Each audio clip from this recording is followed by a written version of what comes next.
तुमर जो भाव अच्छे तुम से भाव को हमको प्रकाश कर तुम अवधि आम कढ़ी दियो तुम आत्मा कथा को आम हृदय पर फल पड़ो तुम उद्देश्य बची उदाह कर जीशु नाम मांगिली मत प्रभु कथा कहले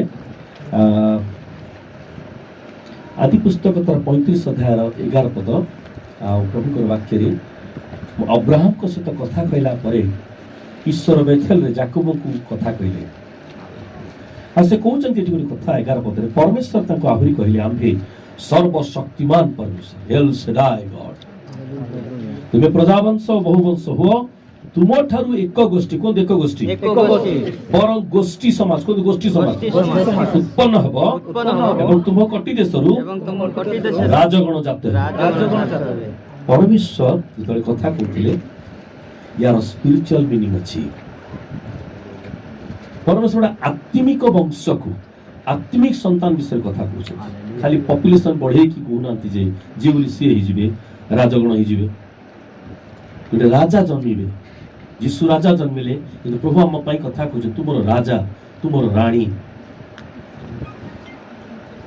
एक गोष्ठी हो एक समाज हो आ परमेश्वर कथा कहउछंती सेतबेले ए गोष्ठी जन्म होबा पई से गोटे कथा कहउछ ना गोटे जन्म होबा विषय दरकार जे आपण जिसा पुस्तक 53 पढिले 53:10 आ से स्थान रे परमेश्वर ए वंश को आनिबा पई जाकबर परमेश्वर जाकबर वंश देके आसिले आ सेठी कथा कहउछंती कोन कहउछंती तथापि ताहांकु चूर्ण करिबाकु सदापन अभिमत हैला से ताहांकु दुखग्रस्त करियछंती तुमे ताहांको प्राण को पापार्थक बळी कले से आपणा वंश देखिबे से दीर्घायु हेबे और ताहांको हस्तरे सदापन को इष्ट सिद्ध हो से आपणा वंश देखिबे हालेलुया ए से होचती प्रभु जीसु ए वंश होची परमेश्वर को hallelujah hallelujah it is a revelation to you परमेश्वर रेवलेशन जब मत लागे मुझे रॉकेट रे होची माय गॉड तू मोर वंश मत प्रभु कहले तू प्रसाद वंश नो बुझन तू पात्र वंश नो तू बेहरा वंश नो तू नायक वंश नो तू खालक वंश नो तू अमुक वंश नो तू मोर वंश हालेलुया परमेश्वर जाकब को कहउछंती हालेलुया हालेलुया प्रभु मते आहुरी कथा को आसत हम गलाती पुस्तक 3:18 देखिबा एडी कोन लिखा अछि गलाती पुस्तक 3:18 जेतु साधु मान जन्मदिन प्रभु गरिष्ठ खाद्य ही देवे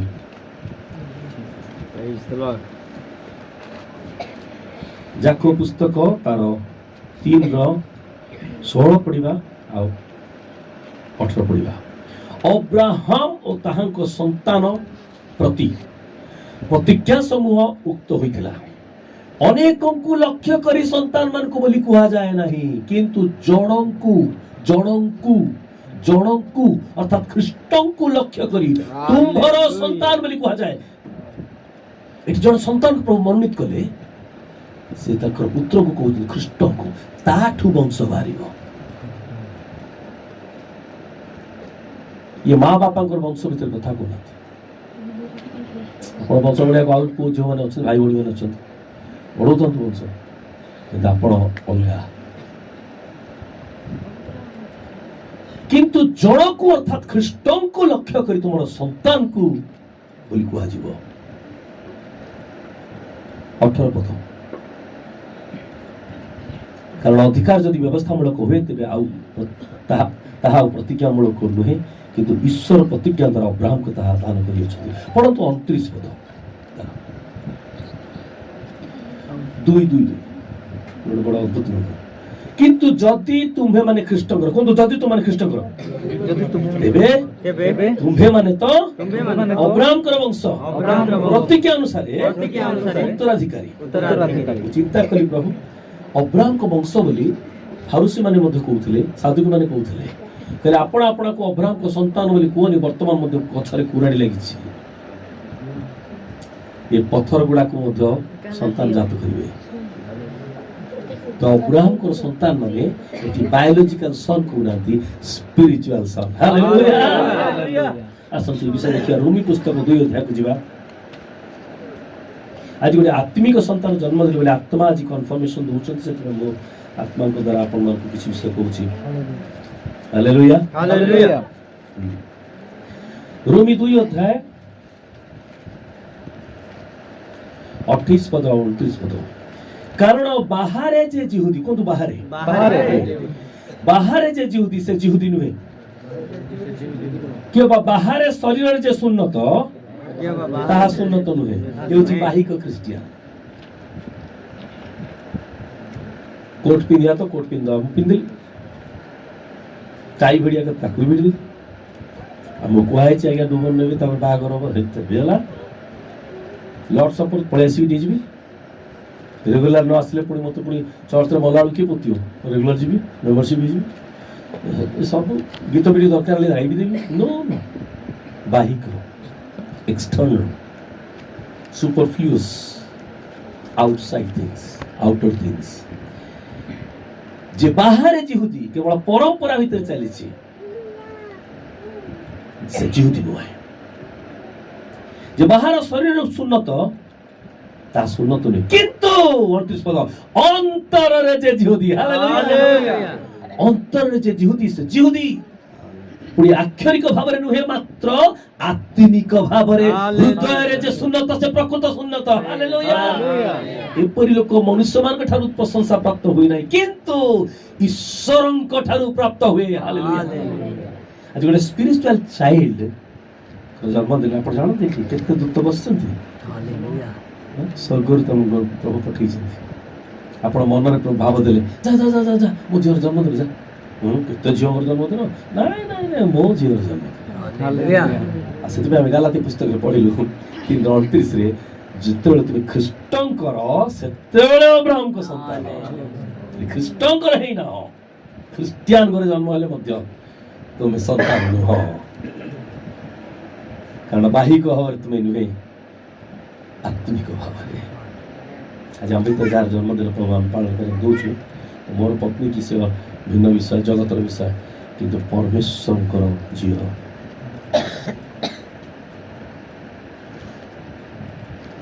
जीशु ठार जन्म जीशु ही वाक्य 2 Corinthians 5:17 लिखा जाए आम पुनर्जन्म पाइचु से हमको नूतन सृष्टि कर पुरातन विषय नहीं गोटे कथा कहले आस तो बढ़िया माथ्यू 24:34 माथ्यू 24:34 यदि 32 रु पढ़िबे 32 रु 34 रे पहुंची जा अटकी जा डिम्बेरी वृक्षर दृष्टांत शिक्षा कर जेतेबेले तार शाखा सरस होई पल्लवित हुए सेतेबेले ग्रीष्म काल सन्निकट बोली तुम जानि थाओ सेही परि तुमाने मध्य ए समस्त देखिले से द्वार सन्निकट है जान 34 पद मु तुममान को सत्य कहूँ किए कहउछंती किए कहउछंती बड़ बाटे कोन किए कहउछंती डाउट नहीं तो मु तुममान को सत्य कोन प्रभु तुम मते कहउछ तुम सत्य मते कहउछ मु तुममान को सत्य कहउची ए समस्त न घटिबा पर्यंत एही वर्तमान पुरुष कोन एही वर्तमान पुरुष एही पाखरे दीपटे दिटा कमा दियंतु दिस जनरेशन एही वर्तमान पुरुष कौन से प्रकार लोग पाइबे एही वर्तमान पुरुष की जानछथि तुमे यीशु उठार जन्म। हालेलुया हालेलुया जीसस जनरेशन यीशुंकर वंश जहाँ पर पढ़ले जीसा पुस्तक 53:10 रे से चूर्ण हेले जेपरि से ताहांक वंश देखिबे। हालेलुया। आज प्रभु दासी को प्रभु तैयारी करछथि से प्रथम यीशु को चूर्ण कले यीशु को चूर्ण कले पिता कहले तते मु चूर्ण कर देबी मो झियो जन्म होबो आत्मिक कन्या देखि आ ओडिसा भितरे गोटे स्थान रे भुवनेश्वर रे तार सेवा कार्य हो यदि भाई पवित्र आत्मा हमका कथा कहछ यीशु कर जनरेशन यीशु कर वंश ସେମାନେ ଯୀଶୁ ଯାହା କରିଛନ୍ତି ସେ ସେଇ କାମ କରିବେ। Hallelujah hallelujah hallelujah hallelujah hallelujah. Hallelujah. ହେ ଯାକୁବ, ତମର ବଂଶ ମଧ୍ୟରୁ ଏକ ବଂଶ ନିର୍ଗତ ହେବ। ଏକ ସନ୍ତାନ ଠାରୁ, ଯାହା ଗାଲାତି ପୁସ୍ତକ 3 ପଢିଲେ, ଏକ ସନ୍ତାନ ଯେ କି ଏକ ଅନେକ ନୁହେଁ, ଏକ ଖ୍ରୀଷ୍ଟ, ତାହାଙ୍କ ମଧ୍ୟରୁ ବଂଶ ନିର୍ଗତ ହେବ। ଆଉ ସେମାନେ କଦାପି ଲୋପ ପାଇବେନି। ଆରେ ଲୋପ ପାଇଗଲେ 1000 ବର୍ଷ ରାଜତ୍ୱ କରିବେ। ହାଲେଲୁୟା ଲୋପ ପାଇପାରିବେନି। Jesus generation ଯୀଶୁଙ୍କ ସାଙ୍ଗରେ ସିଂହାସନ ବସିବେ, ଯୀଶୁଙ୍କ ସାଙ୍ଗରେ ରାଜତ୍ୱ କରିବେ, ଯୀଶୁଙ୍କ ସହିତ ବର୍ତ୍ତମାନ ମଧ୍ୟ ରାଜତ୍ୱ କରୁଛନ୍ତି। ହାଲେଲୁୟା। ଶୁଣୁଛନ୍ତି ଆପଣ? ରାଜା ମାନେ ଆଉ ରାଣୀ ମାନେ ସେମାନେ ରହିବେ। ପ୍ରଭୁ ଦିନେ କଥାକୁ ପିତର କହିଲେ, ପ୍ରଭୁ ୟା ବିଷୟରେ କ'ଣ ହବ? ପ୍ରଭୁ ଯୀଶୁ କହିଲେ, ମୁଁ ଆସିବା ପର୍ଯ୍ୟନ୍ତ ରହିବ, ଆଉ ମୋ ସାଙ୍ଗରେ ଯୋଉମାନେ ଅଛନ୍ତି ସେମାନେ ମୃତ୍ୟୁ ଆସ୍ୱାଦନ କରିବେନି। ଆମେ ସେ ମୃତ୍ୟୁକୁ ଅତିକ୍ରମ କରି ଚାଲି ଯାଇଛୁ। ଆମେ 5:24 ଲେଖା ହେଇଛି, ଯେତେ ଜଣ ମତେ ବିଶ୍ୱାସ କରି ମୋ ସାଙ୍ଗରେ ଅଛନ୍ତି ମୃତ୍ୟୁକୁ ଅତିକ୍ରମ କରି ଚାଲି ଯାଇଛନ୍ତି। ମୃତ୍ୟୁ ନାହାନ୍ତି, ମୃତ୍ୟୁର ରଜ୍ଜୁ ତାଙ୍କ ଉପରେ ନାହିଁ। ଆମେ ଯୀଶୁଙ୍କ ବଂଶ। କୁହନ୍ତୁ, ମୁଁ ଯୀଶୁଙ୍କ ବଂଶ, ଯୀଶୁଙ୍କ ବଂଶ, ମୁଁ ଯୀଶୁଙ୍କ ବଂଶ। ମୁଁ ଯୀଶୁଙ୍କ ବଂଶ। Hallelujah hallelujah. ସେ କହିଲେ, ଏହି ବର୍ତ୍ତମାନ ପୁରୁଷ କୌଣସି ପ୍ରକାର ଲୋପ ପାଇବନି। ବାକ୍ୟ ସହିତ ମିଶି ଯାଇଛି, ସେ ଅମର ହେଇଯାଇଛି, ଅନନ୍ତ ହେଇଯାଇଛି। Church of Jesus is the generation of Jesus. କ'ଣ ପାଇଁ ପ୍ରଭୁ ଏଟା କଲେ? କାହିଁକି ଆମକୁ ପୁନର୍ଜନ୍ମ ଦେଲେ? ଆସନ୍ତୁ ଯୋହନ 18:37 ପଢିବା। ଜନ୍ 18:37।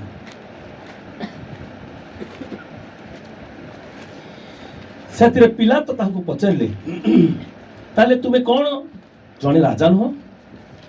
ଯୀଶୁ ଉତ୍ତର ଦେଲେ, ଧ୍ୟାନ ଦିଅନ୍ତୁ ଯୀଶୁ କ'ଣ ଉତ୍ତର ଦେଲେ? ଆପଣମାନେ ତ କହୁଛନ୍ତି ମୁଁ ଜଣେ ରାଜା। ମୁଁ ଯେପରି ସତ୍ୟ ପକ୍ଷରେ ସାକ୍ଷ୍ୟ ଦିଏ, ଏଥି ନିମନ୍ତେ ମୁଁ ଜନ୍ମ ହୋଇଅଛି ଓ ଜଗତକୁ ଆସିଅଛି।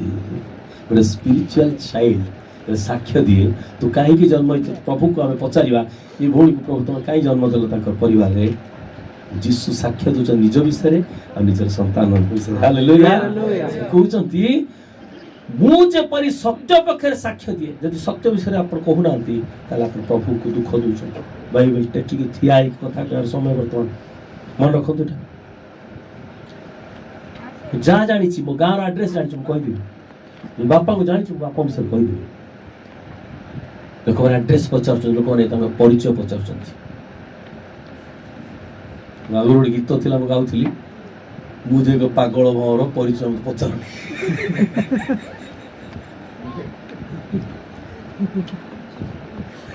ମନେ ପକେଇଲେ ହସି ହସି କରିଛେ।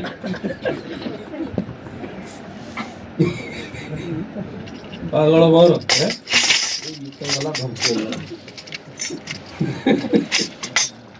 ଓଡ଼ିଆ ଦେଖିଛନ୍ତି ଚିତ୍ର, ଚଳଚିତ୍ର ଚଳୁନି, ଆଉ ଚଳଚିତ୍ର ହେଇଯାଇଛି। ଠିକ ସେମିତି ଆଜି କେତେ ପ୍ରଭୁ ଆମକୁ ଆମ ଦେଶ, ଆମର ବନ୍ଧୁମାନେ, ଆମ ଚାରିପଟ, ଏମିତିକି ମଣ୍ଡଳୀରେ ବସିଥିବା ଲୋକମାନେ ମଧ୍ୟ ପରିଚୟ ଜାଣନ୍ତି। ଅନେକ ମଣ୍ଡଳୀରେ ପବିତ୍ରାତ୍ମାକୁ ପବନ, ନିଆଁ, ଉଷୁମ ଲାଗୁଛି, ଶୀତ କରୁଛି, ଏତିକି ଜଣା। କିନ୍ତୁ ପବିତ୍ର ଆତ୍ମା ବ୍ୟକ୍ତି ବୋଲି ସେ ଜାଣନ୍ତି। ଆଉ ସେମାନେ ଥାକ ମାରିକି ରଖନ୍ତି ପ୍ରଭୁମାନଙ୍କୁ। ପିତା, ମଝିରେ ମିଡିଲ କ୍ଲାସ ପୁତ୍ର, ଥାର୍ଡ କ୍ଲାସ ପବିତ୍ର ଜାଣନ୍ତି, ନହେଲେ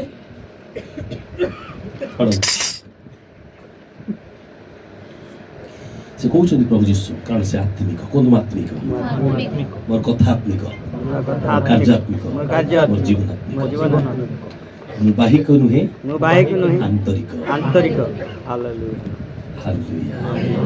କନେକ୍ସନ କଟିଯାଇଛି ହାର୍ଟରୁ, ଶରୀର ନୁହେଁ। ଏମିତି ନାହିଁ, ହାର୍ଟରୁ ଯୋଉଟା କଟିଯିବ, ଇଚ୍ଛା ହବନି।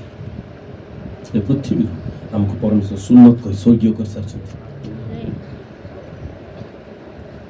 କହୁଛନ୍ତି, ମୁଁ ଯେପରି ସତ୍ୟ ପକ୍ଷରେ ସାକ୍ଷ୍ୟ ଦିଏ, ଏଥି ନିମନ୍ତେ ମୁଁ ଜନ୍ମ ହେଇଛି। କୁହନ୍ତୁ ମୁଁ ଯେପରି ସତ୍ୟ ପକ୍ଷରେ ସାକ୍ଷ୍ୟ ଦିଏ ଏଥି ନିମନ୍ତେ ମୁଁ ପୁନର୍ଜନ୍ମ ପାଇଛି, ପରମେଶ୍ୱର ନିକଟକୁ ଆସିଛି। ପ୍ରଭୁ ଏମିତି ନେଇଗଲେ ଅପରେସନ ଥିଏଟରକୁ, କୋଉଠି ସ୍ୱର୍ଗୀୟ ସ୍ତରକୁ, ସେଠି ସୁନତ କରିଦେଲେ, ଅପରେସନ କରିଦେଲେ, ଡିସକନେକ୍ଟ କରିଦେଲେ। ମାଠୁ ପିଲା କଢା ହେଲା ବେଳକୁ ଗୋଟେ ନାଡ଼ ଲାଗିଥାଏ, ତାକୁ ଅମ୍ବିଲିକଡ କହନ୍ତି, ଅମ୍ବିଲିକାଲ କର୍ଡ। ଯେପର୍ଯ୍ୟନ୍ତ ସେଟା କଟିନି ସିଏ ଝୁଲୁଥିବ ଭିତରେ, ମା ଯାହା ଖାଇବ ସେ ଖାଇବ,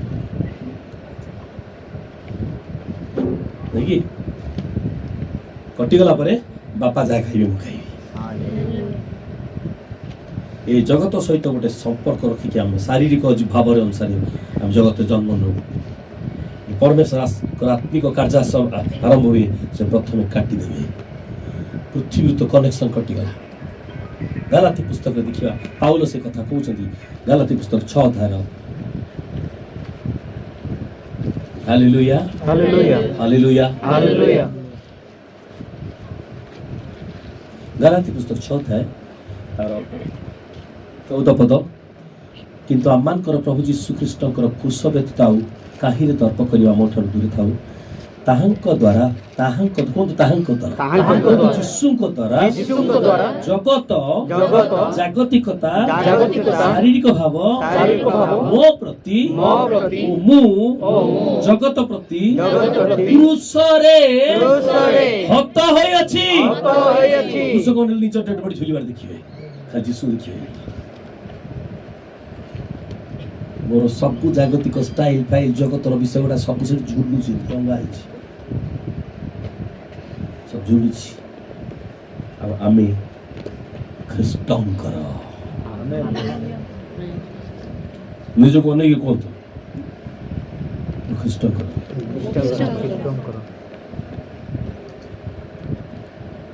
ସେଥିପାଇଁ ଯୀଶୁ କହିଲେ ଜନ୍ମିଛି ସାକ୍ଷ୍ୟ ଦେବା ପାଇଁ, witnessing life, witnessing about truth, ସତ୍ୟ ନିମନ୍ତେ ସାକ୍ଷ୍ୟ ଦେବା ପାଇଁ ଗୋଟେ ଆତ୍ମିକ ପିଲା ଦରକାର। ସେଥିପାଇଁ ପ୍ରଭୁ ଏସବୁ ବଂଶରୁ ନୁହେଁ, ଯାକୋବର ବଂଶ ଭିତରୁ ଆସିଲେ।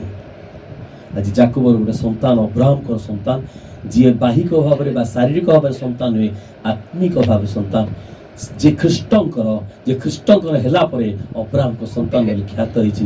ସେଇ ସନ୍ତାନ ଭିତରୁ ଜଣେ ହେଉଛନ୍ତି ସିଷ୍ଟର ସୁମିତ୍ରା ପାତ୍ର।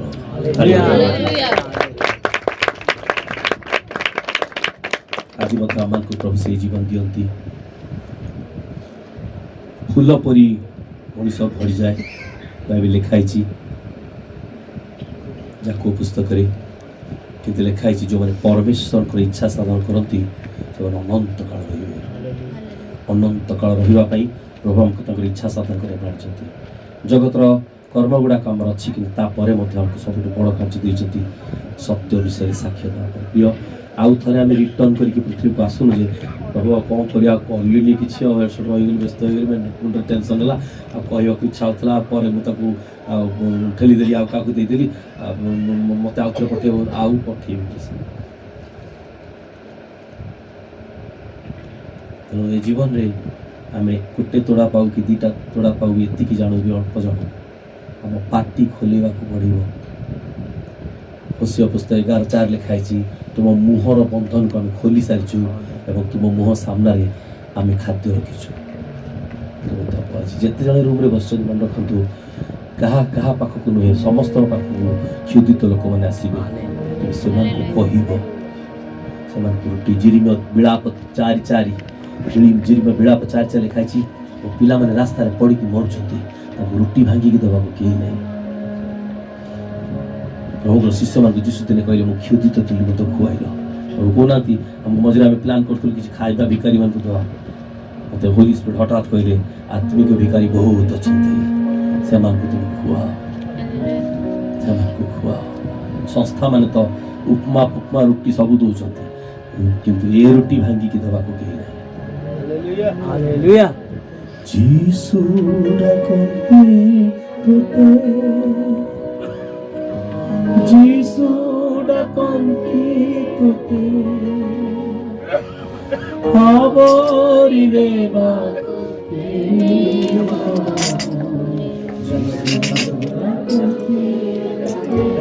आश्चर्य जन्मदिन जानते आश्चर्य एथिपाई जे प्रभु दिने मोर भी फोटो लागिव मो घरे जो जन्मदिन होइछि किंतु जेतले मोर मंडली मोर फोटो को लगी जन्मदिन करिवे से माने कहिबे प्रभु मु ताको परिवार को चाहूँ केतो ताको परिवार को चाहूँ ना तो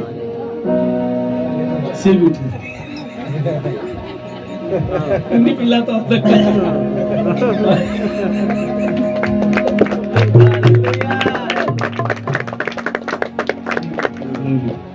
प्रकृतरे आत्मिक यात्रा जे आगे अछि अन्य माने अनेबे से बहुत पार्टी कला पैसा बड़ा खर्च करी हो भोजी होली स्पिरिट कहले देख मु मो झियो को सम्मान दବାକୁ चाहे हालेलुया मो झियो को मो मिरेकल करके बची अस्तर बापा नहीं तर मां नहीं निजर लोक मन पाखे समस्त ना अल्प के जन अछि किछि भाई तो दूर अछि जो स्वर्ग पाखे अछि परमेश्वर पाखे अछि परमेश्वर लोक पाखे अछि सरा पुत्र वाक्य में अछि और ये घोषणा करछनी तुम्हे मोहर आत्मिक संतान अप्राप्त संतान स्तम करत तुम मोर वंश आ प्रभुकर वंश केबे नष्ट होबनी जे ए वर्तमान पुरुष एमाने कदा लोप पाइबेनी एमाने आउथरे आसीबे जगतर 50 वर्ष 80 वर्ष 100 वर्ष रहिला परे मध्य से मानकर लोक माने कबरे से खोजिबेनी से स्वर्ग आसीबे यदि जीवित थिबे से प्रभु सहित मिसिबे यदि चली जीवे परमेश्वर सहित पुणी आसीबे से आज आम मनस्थ करिया पर मो जीवनटा केमती हम मु घरे मोर डिजाइन फोटो टांगीबी ना मो प्रभु को पिला है कि रही प्रभु मुझे काली भी चली जाए ताले मो घरे मोर वंश फोटो समस्त मु कहबो जे ये जने परमेश्वर हालेलुया परमेश्वर ए लाइफ को आसीबा पई केते सैक्रिफाइस अछि जे आपण जानतनी कि मु जानिनी केवल जीसु जानछन केते लुह केते विलाप केते दुख केते धक्का केते बलिदान हम कहू जे जीसु तुमे सब बलिदान कर दिछ मते कोन दरकार ना प्रिय आपण सर्वस्व भी दवा पड़े तापर गोटे प्रभु को लोक जन्म हुए लुह पोछि देई रक्षा करिबे तोर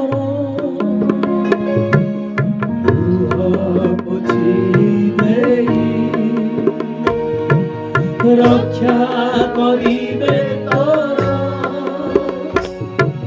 नयन तीपुरा तुहे पुतांकर रक्षा से करिबे निश्चित ते नयन तीपुरा तुहे पुतांकर रक्षा से करिबे निश्चित ते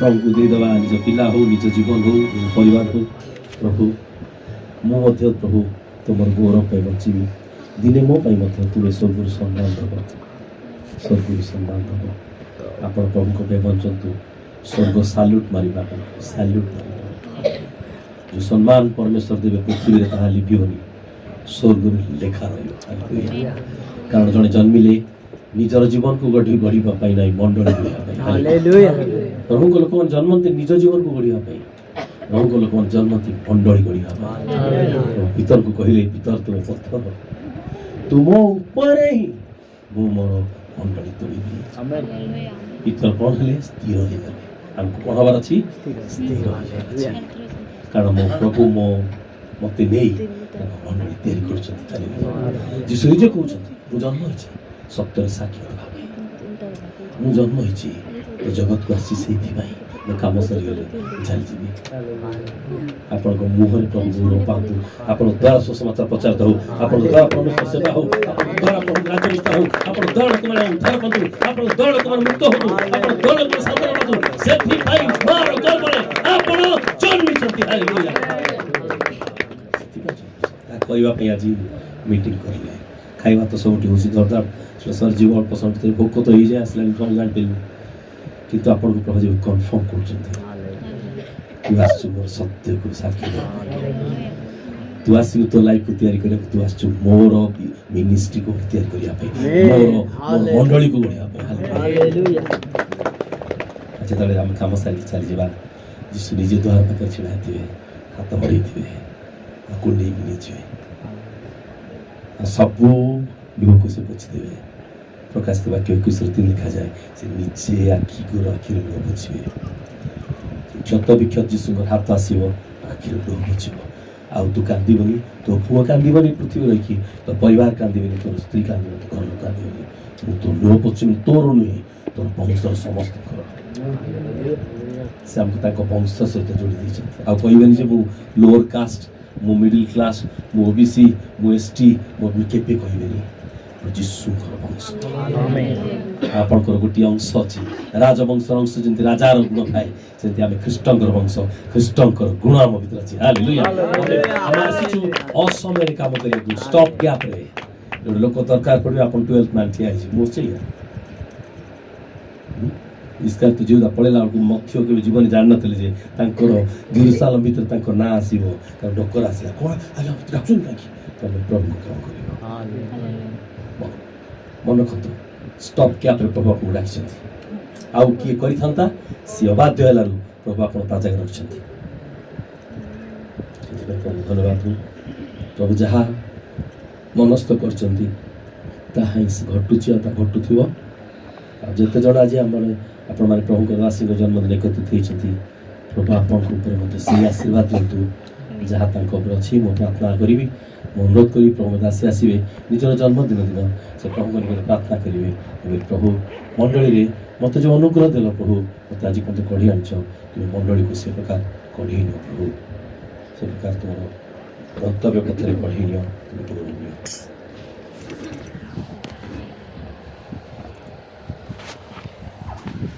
ପ୍ରଭୁଙ୍କ ଦାସ କେତେ କଥା କହୁଥିଲେ, ମୋତେ ବହୁତ ଲଜ୍ଜା ଲାଗୁଥିଲା ଯେ ମଣିଷ କିଏ, ମଣିଷ କିଛି ନୁହଁ। ଯେତେବେଳେ ପ୍ରଭୁ ମୋତେ ଡାକିଲେ, ଆହ୍ୱାନ କଲେ, ମୁଁ କହିଲି ମୁଁ ଗୋଟେ ଝିଅ ପିଲା, ପ୍ରଭୁ ସବୁ କଥାରେ କହିଲେ ଆମେ ତୁମ ସହବର୍ତ୍ତୀ ହେବା। ବହୁତ ବଡ଼ ସାକ୍ଷ୍ୟ ମୁଁ ଅଳ୍ପରେ କହିବି।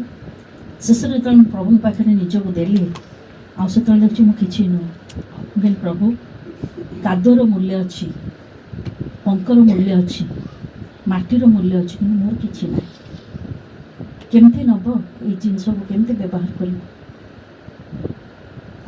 ଆପଣ ଘରକୁ ଜଣେ VIP ଲୋକ ଯଦି ଆସିବେ, ଆପଣ ଓଳଉଥିବେ, ଆଉ ସେ ଅଳିଆ ନେଇ ପକାଇଲା ବେଳକୁ ସେ କହେ ମୋତେ ଦିଅ ମୁଁ ପକାଇବି, ଆପଣ ଦେବେ? କେବେ ଦେବେ? ଆପଣଙ୍କୁ ବହୁତ ଖରାପ ଲାଗିବ। ଏତେ ବଡ଼ VIP ଲୋକ, ଏ ଅଳିଆ ମୁଁ ତାଙ୍କ ହାତରେ ଦେବି? ମୁଁ ଯୀଶୁଙ୍କ ପାଖରେ ସେମିତି। ମୁଁ କହିଲି ପ୍ରଭୁ, ମୁଁ ଦେଇପାରିବିନି ନିଜକୁ, ମୁଁ ଏତେ ଦୁର୍ଗନ୍ଧ, ମୋର କିଛି ମୂଲ୍ୟ ନାହିଁ। ପ୍ରଭୁ କହିଲେ ଆମେ ସେହା ଚାହୁଁ। ମୁଁ କହିଲି ପ୍ରଭୁ ଦେବି ତମକୁ ନା? ହଁ, ଆମେ ସେଇଟା ଚାହୁଁ। ଆଉ ମୁଁ ଯେତେବେଳେ ଦେଲି ନିଜକୁ, ଆଉ ମୁଁ କହିଲି ପ୍ରଭୁ ବ୍ୟବହାର କରିପାରିଲେ ହେଲା। ପ୍ରଭୁ ମୋତେ କହିଲେ କ'ଣ କହିଲ? ବ୍ୟବହାର କରିପାରିଲେ? ମୁଁ କହିଲି ପ୍ରଭୁ ମୁଁ ଏତେ ଅଯୋଗ୍ୟ, ମୋତେ କେମିତି ବ୍ୟବହାର କରିବି? ତେଣୁକରି ମଣିଷ କିଛି ବି ନୁହଁ। ଦିନେ ପ୍ରଭୁଙ୍କୁ ପଚାରିଲି, ପ୍ରଭୁ ମୋର ଅସ୍ତିତ୍ୱ କ'ଣ ମୋତେ ଜଣା। ମୁଁ ଦେଖିଲି କିଛି ନାହିଁ। ମୁଁ କେଉଁଠି ଜନ୍ମ ହେଇଛି, ମୋର ପରିଚୟ କ'ଣ, ମୋର ନିଶ୍ୱାସ ଆସିଲା କେମିତି, ମୁଁ ଗର୍ଭରେ କେମିତି ଧାରଣ ହେଲି, ମୁଁ କେମିତି ନିର୍ମିତ ହେଲି, ଯେମିତି ଦାଉଦ କହୁଛନ୍ତି ସବୁ ବୋଧର ଗଣ୍ୟ। ମୁଁ ଦେଖିଲି କିଛି ଅସ୍ତିତ୍ୱ ନାହିଁ ମଣିଷ। କେବଳ ପ୍ରଭୁ ହିଁ ସାର ଅଟନ୍ତି, ପ୍ରଭୁ ହିଁ ମହାନ ଅଟନ୍ତି। ସେ ଗୋଟେ ପାତ୍ର କରିକି ପଠେଇଲେ ତାଙ୍କ ଇଚ୍ଛାରେ, ଆଉ ସେ ସବୁ କରୁଛନ୍ତି। ତେଣୁକରି ସବୁଦିନ ସକାଳେ ଏମିତି ପ୍ରଭୁ ଦାସ କୁହନ୍ତି 4ଟାରେ ଉଠି, ମୁଁ ଉଠିଲା ମାନେ ମୋ ଭିତରୁ ଗୋଟେ ବାହାରେ ଲର୍ଡ ଆଇ ଏମ୍ ନଥିଙ୍ଗ, କିଛି ନୁହଁ। କାନ୍ଦେ ହୃଦୟ ବହୁତ ଭାଙ୍ଗିଯାଏ, ପ୍ରଭୁ କିଛି ନୁହଁ। ଏତେ କଥା କହିଲେ ପ୍ରଭୁ ଦାସ ମୋତେ ବହୁତ ଲାଜ ଲାଗୁଛି। ମୁଁ କାହିଁକି ଏତେ କଥା କହୁଛନ୍ତି? ତାଙ୍କ ନାମ ଧନ୍ୟବାଦ ହଉ। ପ୍ରାର୍ଥନା ମଧ୍ୟକୁ ଯିବା, ମୋ ପାଇଁ ପ୍ରାର୍ଥନା କରିବେ। ପ୍ରଭୁ ଏତେ ବର୍ଷ ଧରି ବଞ୍ଚି ଆଣିଛନ୍ତି ନଥିବା, କିଛି ନଥିବା ଗୋଟେ ଶୂନ୍ୟ ପାତ୍ରକୁ, ଯେପରି ପାଉଲ କହନ୍ତି ମାଟି ପାତ୍ରରେ ତୁମେ ସେ ଗୌରବ ଆତ୍ମା ଢାଳିଅଛ, ସେ ପ୍ରକାର ପ୍ରଭୁ ଢାଳିଛନ୍ତି ମାଟି ପାତ୍ରରେ। ସେ ଆତ୍ମା ଆଜି ସାକ୍ଷୀ ହେଉଛନ୍ତି ମନୁଷ୍ୟ କିଛି ବି ନୁହଁ। ଆସନ୍ତୁ ପ୍ରାର୍ଥନା ମଧ୍ୟକୁ ଯିବା। ପବିତ୍ର ପରମେଶ୍ୱର ଧନ୍ୟବାଦ ଦେଉଛୁ, ତୁମେ କେତେ ପ୍ରେମିକ ପ୍ରଭୁ, ତୁମେ କେତେ ମହାନ ପ୍ରଭୁ। ପ୍ରଭୁ ଆମ ପରି ଦୁର୍ଗନ୍ଧ ମନୁଷ୍ୟମାନଙ୍କୁ ତୁମେ ତୁମର ବହୁମୂଲ୍ୟ ରକ୍ତ ଦେଇ କିଣିଛ ପ୍ରଭୁ, ସେଥିପାଇଁ ଧନ୍ୟବାଦ କରୁଛୁ ପ୍ରଭୁ। ଆମେ ତୁମର ଗୌରବ କରୁଛୁ, ତୁମର ମହିମା କରୁଛୁ ପ୍ରଭୁ। ପ୍ରଥମରେ ତୁମେ ଆମମାନଙ୍କୁ ପ୍ରେମ କରିବାରୁ ଆମେ ତୁମକୁ ପ୍ରେମ କଲୁ ପ୍ରଭୁ। ତୁମେ ଆମ ପାଇଁ ନିଜର ସର୍ବସ୍ୱକୁ ଦେଲ, ଜୀବନ ଦେଲ, ସବୁ ବଳିଦାନ କରିଦେଲ ପ୍ରଭୁ। ତେଣୁକରି ତୁମେ ଆଜି ଆମମାନଙ୍କୁ ତିଆରି କରିଛ ପ୍ରଭୁ, ଆମମାନଙ୍କର କୁମ୍ଭକାର, ସେଥିପାଇଁ ଧନ୍ୟବାଦ ଦେଉଛୁ ପ୍ରଭୁ। ପ୍ରିୟ ମଣ୍ଡଳୀକୁ ମୁଁ ତୁମ ହସ୍ତରେ ଦେଉଛି। ତୁମେ ପ୍ରତ୍ୟେକଙ୍କୁ ଆହ୍ୱାନ କରିଛ, ଡାକିଛ। ତୁମେ ପ୍ରତ୍ୟେକଙ୍କର କୁମ୍ଭକାର, ତୁମେ ତିଆରି କରିଛ ତୁମ ଇଚ୍ଛା ଅନୁସାରେ ପାତ୍ର ଗୁଡ଼ିକୁ ତୁମର ଗୌରବ ପାଇଁ ପ୍ରଭୁ, ସେଥିପାଇଁ ଧନ୍ୟବାଦ ଦେଉଛି। ମନୁଷ୍ୟ କିଏ ଯେ ପ୍ରାର୍ଥନା କରିପାରେ, କିନ୍ତୁ ପ୍ରଭୁ ତୁମେ କହିଲ ପବିତ୍ର ଆତ୍ମା ହିଁ ଅକଥିନ ଆର୍ତ୍ତନାଦରେ ଆଉ ସେ ପ୍ରାର୍ଥନା କରନ୍ତି ପ୍ରଭୁ। ପବିତ୍ର ଆତ୍ମା ତୁମେ ଆଜି ପ୍ରାର୍ଥନା କରୁଛ ତୁମ ପ୍ରିୟ ସନ୍ତାନ ସନ୍ତତିମାନଙ୍କ ପାଇଁ, ସେଥିପାଇଁ ନିବେଦନ କରୁଛି ପ୍ରତ୍ୟେକଙ୍କ ଜୀବନରେ ତୁମର ଅଭିମତକୁ ତୁମେ ସାଧନ କର ପ୍ରଭୁ। ଶୈତାନ ଆସେ ଅନେକ ପରିସ୍ଥିତି, ବାଧା, ଅନେକ ପ୍ରତିକୂଳ ଅବସ୍ଥା ଦେଇ, କିନ୍ତୁ ପ୍ରଭୁ ତୁମେ ଯାହା ସାଙ୍ଗରେ ଥାଅ ପ୍ରଭୁ ସେ ଉନ୍ନତ ହବ, ତୁମେ ଯାହା ସାଙ୍ଗରେ ଥାଅ ପ୍ରଭୁ ସେ ବିଜୟ ହବ। ସେଥିପାଇଁ ପ୍ରଭୁ ତୁମର ଆମର ଧନ୍ୟବାଦ କରୁଛୁ। ମଣ୍ଡଳୀକୁ ତୁମ ରକ୍ତରେ କିଣିଛ, ମଣ୍ଡଳୀ ତୁମର ପ୍ରଭୁ ଅଙ୍ଗ ପ୍ରତ୍ୟଙ୍ଗ ପ୍ରଭୁ, ତୁମେ ପ୍ରତ୍ୟେକଙ୍କର କେୟାର ନେଇଛ, ଦାୟିତ୍ୱ ନେଇଛ, ଯତ୍ନ ନେଇଛ, ଭାର ନେଉଛ, ଅଯାଚିତ କରୁଣାରେ କରୁଣା କରିଛ ପ୍ରଭୁ। ସେଥିପାଇଁ ଧନ୍ୟବାଦ ଦେଉଛୁ। ପ୍ରତ୍ୟେକଙ୍କୁ ତୁମେ ଆଶୀର୍ବାଦ କର, ପ୍ରତ୍ୟେକଙ୍କ ଜୀବନରେ ତୁମେ ଉନ୍ନତ ହୁଅ, ତୁମେ ମହିମାନ୍ୱିତ ପିତା, ପ୍ରତ୍ୟେକ ପ୍ରଚୁର ଫଳ ଫଳନ୍ତୁ ଯୀଶୁଙ୍କ ନାମରେ ପ୍ରଭୁ। ତୁମେ ଦୟା କର ପ୍ରଭୁ। ମନୁଷ୍ୟ କିଏ ଶିକ୍ଷା ଦେଇପାରେ, ପବିତ୍ର ଆତ୍ମା ତୁମେ ଶିକ୍ଷା ଦେଇ ସାରିଛ ତୁମ ପିଲାମାନଙ୍କୁ, ସେଥିପାଇଁ ଧନ୍ୟବାଦ ଦେଉଛୁ। ସବୁ ଗୌରବ ମହିମା ତୁମକୁ ଦେଉଛୁ। ପ୍ରିୟ ମଣ୍ଡଳୀ ପ୍ରଭୁ, ସେମାନେ କେତେ ପ୍ରେମ କରନ୍ତି ପ୍ରଭୁ। କାଲି ରାତିରେ ମଧ୍ୟ ପ୍ରଭୁ ତୁମର କେତେ ସନ୍ତାନ ସନ୍ତତି ସେମାନେ ପ୍ରଭୁ ମା କହି ପ୍ରଭୁ ସେମାନେ ସେମାନଙ୍କର ପ୍ରେମକୁ ପ୍ରଭୁ ଦେଖେଇଲେ। ଲଜ୍ଜା ଲାଗୁଥିଲା ପ୍ରଭୁ, ମୁଁ ତ କିଛି କରିପାରିନି ସେମାନଙ୍କ ପାଇଁ, କିନ୍ତୁ ପ୍ରଭୁ ସେମାନେ କେତେ ଆଦରରେ, ଯତ୍ନରେ, ସ୍ନେହରେ ପ୍ରଭୁ ସେମାନେ ରାତ୍ରରେ ରହି ପ୍ରଭୁ ସେମାନେ ତୁମର ଗୌରବ କରିଥିଲେ ପ୍ରଭୁ। ଆଜି ମଧ୍ୟ ମଣ୍ଡଳୀ ଦୌଡ଼ି ଆସିଛନ୍ତି ପ୍ରଭୁ। ଆମେ ସମସ୍ତଙ୍କୁ ତୁମ ହସ୍ତେ ଦେଉଛୁ, ଯୀଶୁ ନାମରେ ତୁମେ ଆଶୀର୍ବାଦ କର। ବିଳମ୍ବ ହେଲେ ମଧ୍ୟ ତୁମର ବାକ୍ୟ ଶୁଣନ୍ତି ପ୍ରଭୁ। ହଁ ପବିତ୍ର ପରମେଶ୍ୱର, ଜଗତର ଆହାର ସରିଯିବ, କିନ୍ତୁ ଏହାର ଅନନ୍ତ କାଳ ପର୍ଯ୍ୟନ୍ତ ମନୁଷ୍ୟକୁ ତୁମ ନିକଟକୁ ନେଇଯିବ ପ୍ରଭୁ। ସେଥିପାଇଁ ଧନ୍ୟବାଦ ଦେଉଛୁ। ତୁମେ ତ ଆମମାନଙ୍କର ଆହାର, ତୁମେ ଭୋଜନ କରଉଛ ସେ ଉଦ୍ଧସ୍ତ ମାନା, ସେଥିପାଇଁ ଧନ୍ୟବାଦ ଦେଉଛୁ ପ୍ରଭୁ। ପ୍ରିୟ ମଣ୍ଡଳୀକୁ ଆଶୀର୍ବାଦ କର। ଆଜିର ସମସ୍ତ ପ୍ରଭୁ ଆୟୋଜନ ଉପରେ ତୁମର ଅନୁଗ୍ରହର ହସ୍ତ ତୁମେ ଦେଇଛ, ତୁମ ଇଚ୍ଛା ମତେ କରିଛ, ସେଥିପାଇଁ ଧନ୍ୟବାଦ। ସବୁ ଗୌରବ ମହିମା ତୁମକୁ ଦେଇ ପ୍ରିୟ ମଣ୍ଡଳୀକୁ ତୁମ ହସ୍ତ ସମର୍ପଣ କରି ନିବେଦନ କର ତ୍ରାଣକର୍ତ୍ତା ପ୍ରିୟ ଯୀଶୁ ଖ୍ରୀଷ୍ଟଙ୍କ ନାମରେ ମାଗୁଅଛି। ବର୍ତ୍ତମାନ ଆମେ ଟିକେ ଟିକେ କେକ୍ କଟା ଭିତରକୁ ଯିବା। କମଳା ପୁଣି ଆସିବେ, ଗୌରୀ ଦିଦି ଆସିବେ, ଛୋଟିଆ କେକ୍ଟେ ଆଣିଛନ୍ତି। ଏ ତ ମୁଁ ଏକା ଖାଇଯିବି। ହଁ, ଏଇଟା କ'ଣ ବୋମା ଭଳିଆ ପଡ଼ିବନି ତ? କାଟିବନି ତ? ଇଏ ବୋଧେ ପୁରା ହୋଟେଲରୁ ସବୁ ଉଠେଇ ଆଣିଛନ୍ତି କେକ୍। ସେଇଟା କାଢ଼ି ଦିଅନ୍ତୁ ଦୟାକରି।